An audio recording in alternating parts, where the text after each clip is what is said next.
திரும்ப என்ன சொல்லிட்டாரு, திரும்ப என்ன சொன்னார், அந்த மன்னர்கள் சார் ஒரே ஒன்று தான் சார், மன்னன்னா என்ன சார் அர்த்தம்? எந்த மதம் மன்னனும் இருக்கட்டும் சார், மன்னன்னா என்ன அர்த்தம்? மக்களை அடக்கியவன் அர்த்தம், அவ்வளோதானே மேட்ரு. மக்களை அடக்கியவன், அவ்வளோதான். மக்களுக்கான பக்கம் மன்னன் ஆட்சியில் எங்கே இருக்கு? இந்த கேள்வியை கேட்கணுமா வேண்டாமா?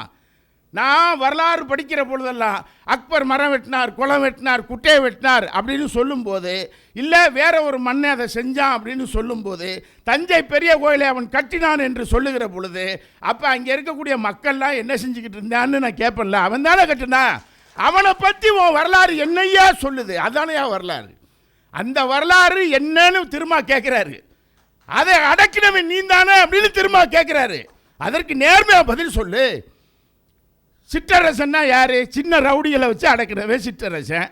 பேரரசன்னா யார்? பெரிய ரவுடிகளை வச்சு கூட்டத்தை வச்சு அடக்கினவே பேரரசன்.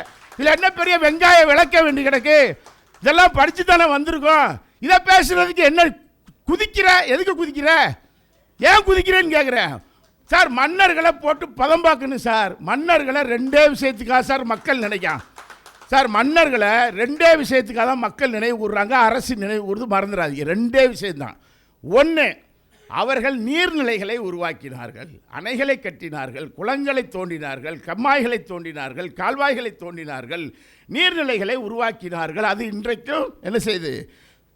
பயன்படுது. ஆனால் அது கூட அவர்கள் மக்களுக்காக செய்யவில்லை, அதை மறந்துடக்கூடாது. ஏன்னா நீர்நிலைகளை உருவாக்கினால்தான் விவசாயம், விவசாயம் வந்தால் தான் அவர்களுக்கு என்ன செய்யும்? அரசாங்கம் ஓடும்.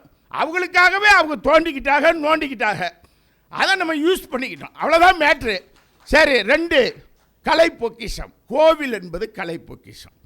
அந்த கலை பொக்கிஷத்தை உருவாக்கினார்கள் மன்னர்கள் அப்படிங்கிற அடிப்படையில் நினைவு கூறப்படுகிறார்கள். கரெக்டா? இந்த ரெண்டு தான் சார். வேற என்ன? இப்போ என்ன சொல்லிட்டாரு? மன்னன்னா என்ன? ஒரு இலக்கணம் இருக்குது, சொல்லட்டுமா?